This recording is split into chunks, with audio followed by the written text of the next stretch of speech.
ազգային ժողովում ուշով կարծացել են, ինչպես նաև մեր բոլոր գործընկերները ծանոթացել են խմբակցության կողմից, որի արդյունքում Հայաստան խմբակցությունը հանդես է եկել հայտարարությամբ։ Դրանից ավել այս հարցով ավելացնելու բան չունեմ եւ խնդրեմ բավարարենք մեր խմբակցության հայտարարությունը։ Պարոն Մամիկյան, ես ծանոթ եմ խմբակցության հայտարարությանը, դրա հետ կապված անկեղծ ասած որոշակի իմ մոտ հարցեր էր առաջացել, ես գրավոր դիմել եմ, հարցում եմ ուղղակի խմբակցության ղեկավարին պարզաբանում ստանալու համար, այդ հարցման էլ պատասխան չի ստացվել, չնայած որ օրենքով սահմանված ժամկետը վաղուց լրացել է, ես կխնդրեմ, եթե հնարավորություն կա, խմբակցության ղեկավարին ասեք, որ նաև այդ հարցմանը պատասխանեն։ Դրա հետ կապված անկեղծ ասած մենք խմբակցությանը չենք դիմել, մենք պատգամավորներին ենք դիմել եւ ակնկալում ենք, որ յուրաքանչյուր պատգամավոր եւ ես դեռ ակնկալում եմ, որ այդ օրենքով սահմանված ժամկետը 1 ամիս է այդ գերություններին պատասխանելու, չնայած մենք խնդրել ենք մինչև մայիսի 8-ը արձագանքել, բայց ես կխնդրեմ սահմանված ժամկետում ակնկալում ենք, որպեսզի գերավոր պատասխաններ յուրաքանչյուր պատգամավորից ստանանք, որ վարչապետին անվստահություն հայտնելու գործընթացը դա խմբակցությունների տիրույթում չի, այլ յուրաքանչյուր պատգամավորի սեփական քաղաքական պատասխանատվության տիրույթում։ Եվ քանի որ եւ շարունակելով այդ քանի որ հիմնական նպատակը դա է, ես այսօր ճիշտ ասած չգիտեի, որ ձեզ հետ է լինելու հանդիպումը, որովհետեւ ձեր դիրքորոշումը պայմանավորված խմբակցության Քարտվորություն տեղեկ է։ Չէ, իրանք ասում են, որ հանձնաժողովի հետ է, թե հանձնաժողովի անդամներից ով է գալու, մենք դա նախապես չենք իմանում, եւ ես ակնկալում էի, որ պետք է լինի նաեւ հանձնաժողովի նախագահ, հանձնաժողովի մյուս անդամները, որովհետեւ քաղաքացիների ընդունելության կարգում նշված չի, որ պետք է 1 պատգամավոր լինի, ենթադրում է, որ խմբակցության հանձնաժողովի մյուս անդամներն էլ, հատկապես նախագահը պետք է ներկա լինեն, եւ քանի որ ստերության դուք հիմա ներկայացնում եք հանձնաժողովը, Չէ, չեմ ներկայացնում հանձնաժողովը։ Չէ, ընդունելությունը հանձնաժողովի հետ է։ Դա պարոն Ղազարյան, եկեք բառախաղերով չպարոն։ Ազգային ժողովի հանձնաժողովների անդամները պարբերական դրությամբ քաղաքացիների ընդունելություն են կազմակերպում։ Շատ հաճախ, օրինակ, այստեղ քաղաքացի կա, Բաղդարյան Արման, որ մի անգամ խնդրում եմ պետք չի ասել։ Չէ, բան չի, անձնական տվյալ չի, մարդը քաղաքացի է եկել է։ Անցած անգամ էլ իրան խորհուրդ եմ տվել, որ իր առաջարկը, քանի որ վերաբերում է ՔՊ-ի մեծամասնությանը եւ իրանք դեմ են քրակում, մյուս ընդունելությանը, երբ որ ՔՊ-ի հանձնաժողովի անդամ որ գա հարցը բացատրել։ Պարոն Մանուկյան, կարգը հետևյալն է, ընդունելությունը հանձնաժողովի հետ է, թե հանձնաժողովի անդամներից ով է ներկայանում, դա ներքին պայմանավորվածության հարց է, բայց քանի Ինչպես։ Ոչ միշտ ենք իմանում։ Այսինքն ընդունելությունը հանձնաժողովի հետ է, դրա համար ես ձեզ խնդրում եմ։ Չէ, ես Հազարի Քոչարյանը չեմ ներկայացնել, ես ուրիշ բան եմ ասում, չէ, ես Անդրանիկ Քոչարյանը այդ հանձնաժողովի կապ ունենքանով, որ ինքը այդ հանձնաժողովի անդամ է, ոնց որ դուք եք հանձնաժողովի անդամ, բայց քանի որ դուք ստեղ հանձնաժողովի անունից եք հանդես գալի ընդունել, ինքն էլ կարող գալ, այսինքն ինքը դրա ոչ միայն իրավունք ունի, այլև իմ պատկերացնելը նաև պարտավորություն է, բայց քանի որ ինքը չի ներկայացել, ես խնդրում եմ, որ առաջիկա հանձնաժողովի նիստը երբ որ կլինի, հանձնաժողովի նիստացնեք իմ խնդրանքը, իմ առաջարկը եւ մի քանի հարցադրումներ, որոնք դրա հետ ուղիղ կապված են, այդ թվում հանձնաժողովի նախագահի։ Հանձնաժողովի նախագահի մասով խնդրում եմ առանձնացնել հետեւյալ հարցերը։ Առաջին, ինքը ընդգրկված է Անդրանիկ Քոչարյանը, ազգային ժողովի նախագահ Ալեն Սիմոնյանի կարգադրությամբ ստեղծված դեռևս 2021 թվականին Հայաստանի Հանրապետության ազգային ժողովի եւ Արցախի Հանրապետության ազգային ժողովի միջև համագործակցության միջխորհրդարանական հանձնաժողովի կազմում, որպես հանձնաժողովի անդամ։ Եվ խնդրում եմ հաջորդ հանձնաժողովի նիստին ասեք, որ քաղաքացիները, մասնավորապես քաղաքացի Էդգար Ղազարյանը հարց է բարձրացնում, թե ինքը ինչ ընդգրկվածություն ունի այդ հանձնաժողովի կազմում, քանի նիստ է եղել այդ հանձնաժողովի, ինչ հարցեր են քննարկվել եւ առաջիկայում Իզուր ժամանակ չեմ գործի, պարզ ասեք ինչու։ Որովհետև Հայաստանի եւ Արցախի հանրապետությունների միջխորհրդարանական համատեղ հանձնաժողովի հարցով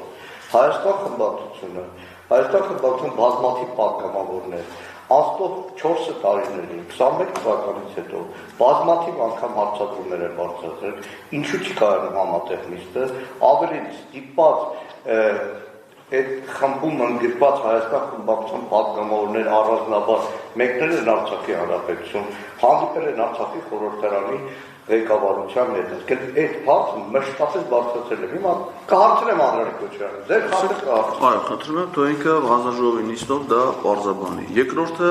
ինքը գլխավորում է նաև որպես այս գլխադասային հանձնաժողովի նախագահ, դա հանձնաժողովի տիրույթում է նախորդ գումարման ազգային ժողովում ապրիլյան քարոյա պատերազմի հանգամանքների ուսումնասիրության առանձին հանձնաժողովը խորհրդարանական եւ այս գումարման ազգային ժողովում 44 օրյա պատերազմի հանգամանքների ուսումնասիրության հանձնաժողովը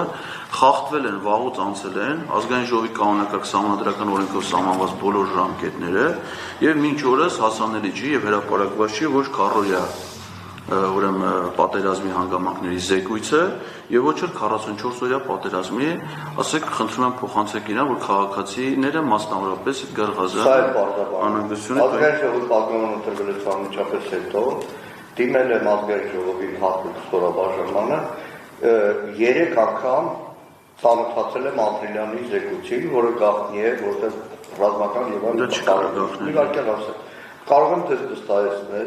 որ ապրիլյանի զեկույցը այսօր որ հրապարակ է, որևէ էական բան չկա, որտեղ ապրիլյան հանձնաժողովը, ապրիլյան քարոյայի հարցերով հանձնաժողովը ստեղծվել է քաղաքական պատճառով, այս իշխանությունների,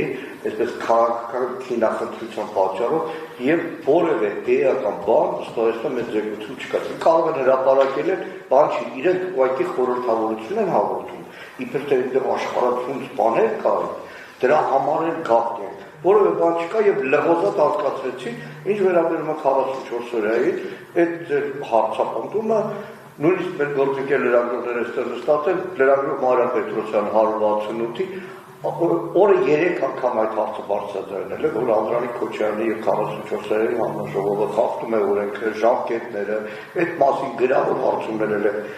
ուղարկել, մենք ենք դրա մասին բարբերաբար խոսում եւ ի սկզբանե մեր ելակետը եղել է, որ 44-րդ հանձնաժողովը չի կարող այս իշխանությունը ձևավորել, որովհետեւ այս իշխանությունը ուղղակի այդ օրերին եղել է երկրի ռազմաքաղաքական ղեկավարությունը եւ դրա համար ոչ օբյեկտիվ եզրակացություն է։ Հիմա ոնց է հայտարարել, որ աշտանը հրապարակ է։ Բայց ամեն դեպքում խնդրում եմ փոխանցեք, ինչ վերաբերում է գաղտնին, այդ մասով խնդրում եմ նաև փոխանցեք պարոն Քոչարյանին, ես իր հրապարակային որոշ ելույթներ եմ ծանոթ, նաև 44 օրյա հետ կապված, որ ինքը պատշաճ տեղեկացված լինի, որ ազգային ժողովը քաղաքական մարմին է եւ իր բոլոր զեկույցները դրանք քաղաքական բնույթի զեկույցներ են, քաղաքական գնահատական տալու, հետեւաբար գաղտնի բաղադրիչ չեն կարող ունենալ։ Բոլոր այն գործընթացները, որոնք ունեն որոշակի գաղտնիություն, դրանք պետք է քննարկվեն այլ մարմիններում, այլ ոչ թե խորհրդարանում։ Ազգային ժողովում հանձնաժողովները ստեղծում են հանրությանը այս կամ այն երևույթի վերաբերյալ տեղեկություններ տալու համար։ Իսկ հանրությանը կարող են տրամադրել միայն մատչելի տեղեկություններ, գաղտնի գրիֆով տեղեկություններ, որովհետեւ բաներ կան, որ իրականում հիմա ձեր հանդիպումից հետո գնալու եմ ազգային ժողովի պաշտպանության հանձնաժողով ծանոթանալ բյուջեի կատարողականի գաղտնի մասին։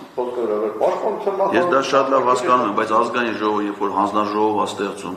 այս կամ այն երևույթի վերաբերյալ հանրային հետաքրքրություն ունեցող հարցերը քննարկելու համար, հանրային հետաքրքրությունը չի կարող գաղտնի, այն ինչ որ պետք է գաղտնի լինի, դա պետք է հանձնաժողովը իր վարույթային գործողությունների արդյունքում ձեռբերված տեղեկությունները փոխանցի իրավապահ մարմիններին, նրանք առանձին իրենց նախաքննական գաղտնիքի, պետական ծառայական գաղտնիքի տրամաբանությամբ կանեն։ Այն ինչ որ մնում է հանձնաժողովի տիրույթին, դա կարող լինի բացառապես հրապարակային տեղեկությունը, հետեւաբար նաև այս հարցն է հետաքրքրում։ Եվ վերջինը, քանի որ մենք ժամանակի սահմանափակում ունենք 15 րոպեի, ես եւս մեկ անգամ պարոն Մանուկյան ասեմ ձեզ, որ ինձ որպես քաղաքացու, որպես ձեզ ապրիլի 28-ին դիմում ներկայացրած քաղաքացու, բավարար չի այն հայտարարությունը, որը դուք ներկայացրեցիք խմբակցության անունից տեղ ունեցած հայտարարությունը, որովհետեւ այնտեղ հիմքերը կառավարության անվստահություն հայտնելու շատ էական են եւ խնդրում եմ հանձնաժողովի ներկա ձեր առաջիկա նիստում ասել, որ այդ հարցով քաղաքացիները դիմում են, խնդրում եմ, որ հանձնաժողովի բոլոր անդամները նախաձեռնեն վարչապետին անվստահություն հայտնելու գործընթաց, անկախ նրանից, թե իրենք որ խմբակցության պատգամավորներ են հանդիսանում, հաշվի առնելով նաեւ որ կառավարության գործունեության ծրագրի 15-րդ էջից 82-րդ էջի սահմանված դրույթների գերակշիռ մասը կառավարությունը պարզապես չի կատարել։ Իսկ եթե կառավարությունը իր գործունեության ծրագիրը չի կատարում, ապա մեր սահմանադրությունը նախատեսում է այդ կառավարության հետ վարվելու ընդամենը մեկ գործիքակազմ, դա կառավարությանը անվստահություն հայտնելն է, եւ ես խնդրում եմ նաեւ ձեզ, որպես падգամավորի նախաձեռնել հնարավորինս սեմ ժամկետում վարչապետին անվստահություն հայտնելու գործընթաց եւ խնդրում եմ իմ այս խնդրանքը փոխանցել առաջիկանիշտում ձեր հանձնաժողովի մնացյալ բոլոր անդամներին անկախ իրենց խմբակցության ներգրավվածության։ Եթե մեր խմբական գործունեությանը նաեւ ին գործունեությանը կառավարություններ կառավարության գործունեության հաշվետվության բյուջեի կատարողականություն, բյուջեի նախագծի հարցերի քննարկման ժամանակ այս հիշատակած ծրագրի կես պարբերաբար մեր բացատրել է Նիկոլ Փաշինյանի երեսին ասել է, որ ինքը այն ծրագրով 21 քննությունների է մասնակցել, հարություն աշխարհ հակառակորդությունից ծավալել, անվտանգությունից, տնտեսությունից, արտաքին քաղաքականությունից, արտաքնությունից բոլոր հարցերով եւ պարբերաբար մեր պատմողները շատ մանրակրկիտ դիմակալ դրել են դա, ներկայացրել են փաստերով եւ մեր գործընկեր լրագրողները պարբերաբար լուսաբանել, դա ամեն դեպքում ես հանձնաժողովին կփոխանցեմ Դուք ինձ հիմա ճիշտ ասած մի շատ վատ բան ասեցիք, որովհետեւ սրանից առաջ ես մի հանդիպում ունեցել եմ падգամավոր Գեգամ Նազարյանի հետ, որ ասաց, որ ինքը նույնիսկ չգիտի, որ կառավարությունը գործունեության ծրագիր ունի, ինքը ծանոթ չի այդ ծրագրին։ Գեգամ Մանուկյան։ Գիտեմ, դրա համար եմ ասում։ Հիմա բայ եթե դուք տեղյակ եք կառավարության որ ակնհայտորեն ես նաև ձեր գործունեության որ ոչ միայն տեղյակ եք ծրագրի մասին, այլ նաև դրա դրույթների չկատարման մասին, ընդ որում կետ առ կետ արձանագրելով, այդ դեպքում հասարակությունում այդ դեպքում դուք ինչի չեք նախաձեռնել վարչապետին անվստահություն հայտնելու գործընթացը։ Հասների մասին ամեն դեպքում ձեր առավել եւս որ դուք տեղյակ եք, խնդրում եմ հնարավորինս գործունեության մասին ամեն դեպքում ձեր բոլոր դիտարկումները առաջիկա հանձնաժողովին իսկ կփոխանցեմ։ Ես շատ շնորհակալ եմ։ Շնորհակալ եմ։